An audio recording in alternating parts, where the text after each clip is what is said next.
शहरात जागतिक आदिवासी दिन मोठ्या उत्साहात साजरा करण्यात आला। सकल आदिवासी समाजाच्या वतीने क्रांती चौक येथे विविध कार्यक्रमाचे आयोजन करण्यात आले होते। यावेळी भगवान बिरसा मुंडा यांच्या प्रतिमेला अभिवादन करण्यात आले। जागतिक आदिवासी दिनानिमित्त क्रांती चौक येथून सायकल रॅली काढण्यात आली व या रॅलीचा समारोप मराठवाडा सांस्कृतिक मंडळ मैदानावर करण्यात आला। याचवेळी एकलव्य जयंती मोठ्या उत्साहात साजरी करण्यात आली। क्रांती चौक येथून एकलव्य यांना अभिवादन केल्यानंतर ढोल ताशांच्या गजरात जयंती मिरवणूक आमकास मैदानाकडे रवाना झाली। पारंपरिक वेशभूषा, ढोल ताशांचा गजर आणि उत्साहपूर्ण वातावरणामध्ये परिसरात जल्लोषाचे वातावरण पाहायला मिळाले। या कार्यक्रमादरम्यान रक्तदान शिबिराचेही आयोजन करण्यात आले होते। सामाजिक बांधिलकी जपत आदिवासी समाज बांधवांनी रक्तदान करून समाजाप्रती आपली जबाबदारी अधोरेखित केली।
ऑगस्ट जागतिक आदिवासी दिनाच्या सर्व आदिवासी समाज बांधवांना हार्दिक शुभेच्छा।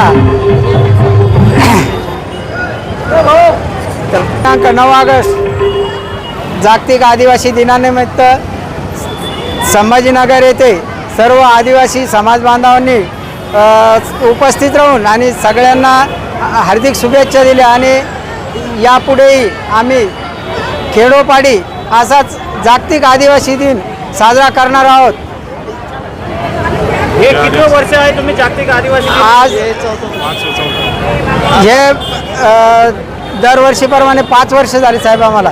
या निमित्ताने काय काय कार्यक्रम घेण्यात आले? आम्ही सांस्कृतिक कार्यक्रम घेतले, रक्तदान शिबिर घेण्यात आलं आणि वृक्षारोपण घेण्यात आलं।